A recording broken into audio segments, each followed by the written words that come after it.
Sir কি কারণে আজকে এই আপনাকে আবারও কোর্টে আসতে হলো? কেন আসতে হলো? আপনারা কি করবেন? কি কারণে আপনাকে আসতে হলো? কি কারণে? কোনো কারণে কিছু না।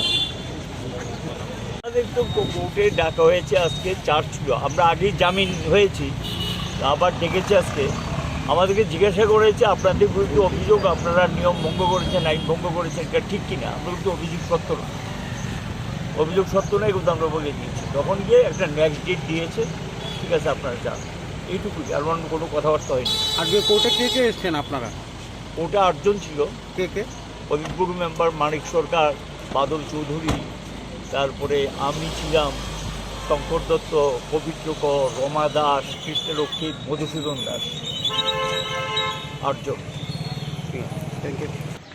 উঠে আসার কারণ আমরা মানুষের পক্ষে দাঁড়িয়ে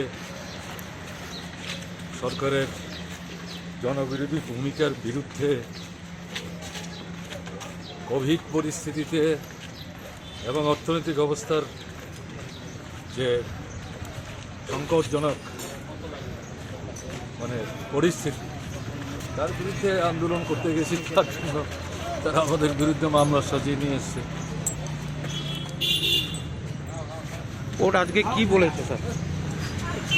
কিছু বলবো না। 26/8/2020 ওই সময়ে জনগণের বিভিন্ন সমস্যার দাবি নিয়ে সিপিআইএম পার্টির নেতৃত্ব এবং কর্মীরা একটা প্রোগ্রাম করে প্যারাডাইজ চলবে। এই প্রোগ্রামটা আইনসঙ্গতভাবে যা যা করা, সমস্ত পুলিশ কর্মীদের জ্বালানো ইত্যাদি সমস্ত করা হয়েছে এবং কোনো প্রকার আইন লঙ্ঘন করা হয়নি। কিন্তু তা সত্ত্বেও তারা, আমাদের ধারণা, রাজনৈতিক নেতৃত্বের অঙ্গুলি নেই বা নির্দেশে তারা এখানে একটা মামলা দায়ের করে। তার বিরুদ্ধে যিনি প্রাক্তন মুখ্যমন্ত্রী মানিক সরকার, বাদল চৌধুরী মন্ত্রী ছিলেন, বাণিজ্য মন্ত্রী ছিলেন, পবিত্র মন্ত্রী এবং ডেপুটি স্পিকার ছিলেন, শঙ্কর প্রসাদ দত্ত এমপি ছিলেন, এইরকম 9 জনের বিরুদ্ধেই গৌতম দাস এবং মারা গেছেন, বাকি 8 জন এখানে আছে। এই যে পুলিশ এক অমান্য করেছে, কোভিডের সময় কোভিড বিধি লঙ্ঘন করে সেখানে প্রোগ্রাম করেছে, এই সমস্ত অভিযোগ এনে ওরা এই মামলাটা দায়ের করেছে। এবং এই মামলা মূলত সারবস্তু কিছু নেই। আমরা বিশ্বাস করি এই মামলা বিচার পর্ব শেষ হলে তারা বাদীপক্ষকে প্রমাণ করতে পারবে না যে এই আসামিরা কোনো অপরাধ করেছে বা আইন ভঙ্গ করেছে।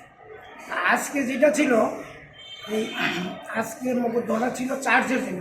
আমাদের আইনের ভাষায় এটা চার্জ হয় না, এটা 251। এটা কতগুলি ধারা আছে, যে ধারাগুলি একটু ছোট্ট, এই ধারাগুলিতে সিআরপিসি 251 ধারা মোতাবেক জিজ্ঞাসা করা হয়। আর বড় ধারা হলে চার্জ হয়। এখানে আজকে 251 মানে চার্জেরই একটা নাম এইটার জন্য ছিল।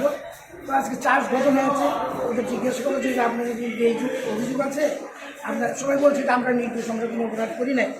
কাজে এখন এইটা শোনার পরে এখন আগামী তারিখে সাক্ষীর জন্য, নভেম্বর মাসে সাক্ষীর জন্য তারিখ ঠিক হবে, সাক্ষী হবে। এবং সবচেয়ে ঘটনা হচ্ছে এখানে কোনো পাবলিক সাক্ষী, যে একজন সাক্ষী এখানে দিয়েছে সব পুলিশের লোক, নিজেদেরই লোক, অর্থাৎ পাবলিক সাক্ষী পাবে কোথায়? আইন অমান্য করলে বা আইন লঙ্ঘন করলে তবে তো সাক্ষী পাবে। তা আমরা মনে করি রাজনৈতিক উদ্দেশ্য প্রণোদিতভাবেই ওদেরকে বিরুদ্ধে একটা মিথ্যা মামলা দায়ের করছে এবং মিথ্যা মামলা উঠে তারা প্রমাণ করতে পারে। আমরা মনে করি এইটাই ছিল আজকে।